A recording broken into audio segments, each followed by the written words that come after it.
कमी वेळेत जास्त माहिती मिळवायची असेल तर ह्या चॅनलला सबस्क्राईब करा, आणि वेळ असेल आणि नॉलेजही जास्त घ्यायचं असेल तर मेन चॅनल TAP पॉडकास्टला नक्की सबस्क्राईब करा. डिस्क्रिप्शनमध्ये लिंक आहे. आजचा हा पॉडकास्ट आपला स्पेशली 14 ते 35 वयोगट ज्यांचं रक्त खूप गरम आहे त्यांच्या दृष्टीने हा खूप महत्त्वाचा पॉडकास्ट असणार आहे. आपण ज्या प्रश्नांना आज हात घालणार आहे, ज्या प्रश्नांमध्ये तो आजच्या परिस्थितीला किती लागू होतो आहे आणि आजची परिस्थिती आपली जी यूथ आहे ती कोणत्या दिशेला चालली आहे त्यांना वापस ट्रॅकवर आणण्याचं काम ह्या पॉडकास्ट करणार आहे. 2020 साली भारत महासत्ता होईल असं एक स्वप्न पाहिलं होतं अब्दुल कलाम यांनी. त्यांनी ते स्वप्न एकाच बळावर पाहिलं होतं की त्यावेळेस यूथची संख्या, जी तरुणांची संख्या ती खूप जास्त असणार आहे, जे की वस्तुस्थिती आहे सध्या की तरुणांची सध्या खूप जास्त आहे भारतामध्ये, परंतु त्यांना दिशा नाही आहे. सो ह्या पिढीला आपण पुन्हा मार्गावर आणण्यासाठी आज आपण काय केलं पाहिजे या गोष्टीवर आपण आज चर्चा करणार आहोत. जी तरुण पिढी आता भटकलेली आहे त्यापैकी एक भटकायचं कारण त्याच्या पाठीमागे एक इगो पण आहे. तो आपण एक पहिला मुद्दा घेऊ.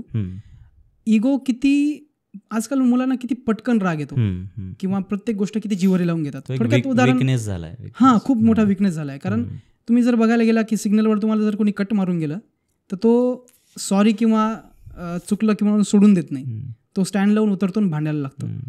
इतका सेन्सिटिव्ह टॉपिक आहे आणि मला ही अशी इच्छा आहे की तुम्ही या विषयावर भाष्य करावं, कारण तुमच्या शब्दाने युवा पिढी बदलते हे मी स्वतः डोळ्यांनी बघितलेलं आहे. सो तुम्ही प्लीज या गोष्टीवर काय उपाय आहे किंवा काय दाखले. शब्दांनी तुकोबारायांच्या शब्दांनी बदलते, माध्यम फक्त माझं आहे. चला तुमच्या माध्यमातून तुकोबाराय जर आज असते किंवा त्यांनी कोणते दाखले दिले नाही, पण मी पुन्हा एकदा ॲप्रिशिएट करतो की फार महत्त्वाच्या मुद्द्याला आपण हात घालतोय. जर आपण तरुणांच्या बाबतीत बोलत असू तर तरुणांनी ज्या गोष्टीवर प्राधान्यानं प्रायोरिटीवर काम केलं पाहिजे तो हा पहिला मुद्दा आहे. अगदी सोप्या भाषेत बोलायचं तर पटकन राग येणं. स्वतःला कोणत्याही प्रकारची वैचारिक बैठक नसणं हा याचा पुरावा आहे, पटकन राग येणं. बरोबर. आजकाल अगदी किशोरावस्थेत असणारी मुलं जी तरुणावस्थेत सुद्धा नाही आहे, किशोरवयीन आहेत ज्याला आपण टीनेजर्स म्हणू, किशोरवयीन मुलं सुद्धा कधी कधी आपण बातम्यांमध्ये पाहतो इतकं टोकाचं पाऊल उचलतात. तर त्या संदर्भानं हा प्रश्न मला तुझा महत्त्वाचा वाटतो की अशा वेळी काय करायचं. तर मला याचं उत्तर शोधताना आत्ता एकच गोष्ट लक्षात येते. गडबड अशी झाली आहे की माणूस स्वतः शिकण्यापेक्षा दुसऱ्यांना शिकवण्यात जास्त रस दाखवतोय. सत्य. तुम्ही बघा, समाजात जर एक निरीक्षण करण्यासाठी नजर टाकली तर ऐकणाऱ्यांपेक्षा बोलणाऱ्यांची संख्या जास्त झाली. म्हणून नवीन नवीन प्रबोधनकारांची कीर्तनकारांची यादी वाढतच चालली. नवीन नवीन कीर्तनकार तयार व्हायला लागले फार लवकर. म्हणजे ऐकायचं कोणालाच नाहीये, ज्याला त्याला फक्त सांगायचंय. तर मला असं वाटतं की दुसऱ्यांना सांगण्यापेक्षा किंवा दुसऱ्यांना शिकवण्यापेक्षा अगोदर आपण स्वतःच्या व्यक्तिमत्व विकासावर काम केलं पाहिजे. बरोबर. जेणेकरून असे जे प्रॉब्लेम्स आहेत, अशा अडचणी आहेत त्या पुढे येणार नाहीत. पुन्हा मी जगद्गुरू तुकोबारायांचाच दाखला देईल.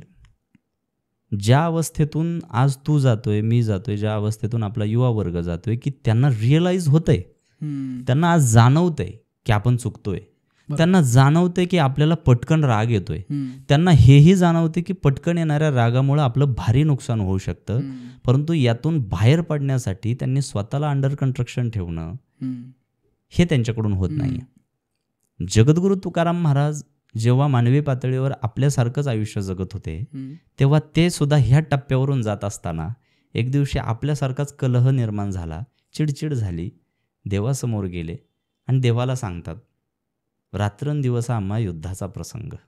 तुकोबारायांचे शब्द आहेत. आता हा त्यांचा रात्रंदिवस आम्हा युद्धाचा प्रसंग अभंग ऐकला किंवा त्या अभंगाचे शब्द ऐकले तर एखाद्याला वाटेल युद्धाची भाषा करतात म्हणजे तुकाराम महाराज काही सैन्यात होते का?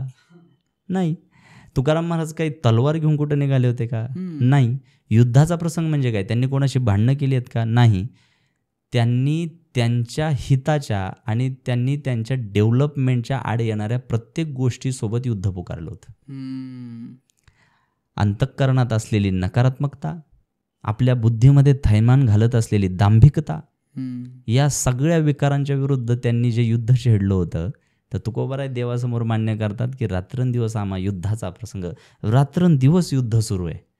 तर हे युद्ध जसं त्यांनी स्वीकारलं, तसं मला वाटतं की आत्ता आपल्या जनरेशनने, आपल्या पिढीनं हे मान्य केलं पाहिजे की दिवस दिवस नव्हे, क्षण क्षण आपला युद्धात जाणार आहे. आणि एवढंच नाही, आपल्याला ते युद्ध जिंकायचं आहे. आपल्याला जिंकायचं आहे म्हटल्यावर तो युगो ठेचावा लागेल. मग तुम्हाला जिंकायचं आहे की तुमच्या युगोला जिंकवायचं आहे, हे ज्याचं त्यांनी ठरवायचं. क्या बात आहे बाप, इतक्या सोप्या शब्दात उत्तर दिले. खरंच मला आज कळतंय तुमच्यासोबत बोलताना की तुमचे व्हिडिओचं सबस्क्रिप्शन मोड करायला पाहिजे मी ऑन, कारण माझ्या प्रत्येक प्रॉब्लेमवर काहीतरी सोल्युशन आहे. आणि नक्कीच मला हे पण कळतं की यूथ तुमच्याकडे इतके आकर्षित काय. कदाचित तुकोबारायांची देण असेल, त्यांना वाटत असेल की हा विचार मी चांगल्या पद्धतीने पोहोचवू शकतो. त्यांच्याच भाषेत सांगेल, त्यांचे शब्द आहेत, फोडिले भांडार धन्याचा हा माल, मी तो हमाल भारवाही. ते म्हणतात, मी फक्त भांडार फोडले आणि त्यांचा माल मी फक्त पाठीवर वाहून तुमच्यापर्यंत आणतोय. तुकाराम महाराज स्वतःला हमाल म्हणून घेतात, आपण मालक म्हणून घेण्याचं काही कारणच नाही. क्या बात. कसा वाटला हा पॉडकास्ट हे नक्की कळवा. तुमचे विचार कॉमेंट्समध्ये कळवा. सबस्क्राईब करा, कारण तुमच्यासाठी असेच नवीन नवीन कंटेंट घेऊन येतोय.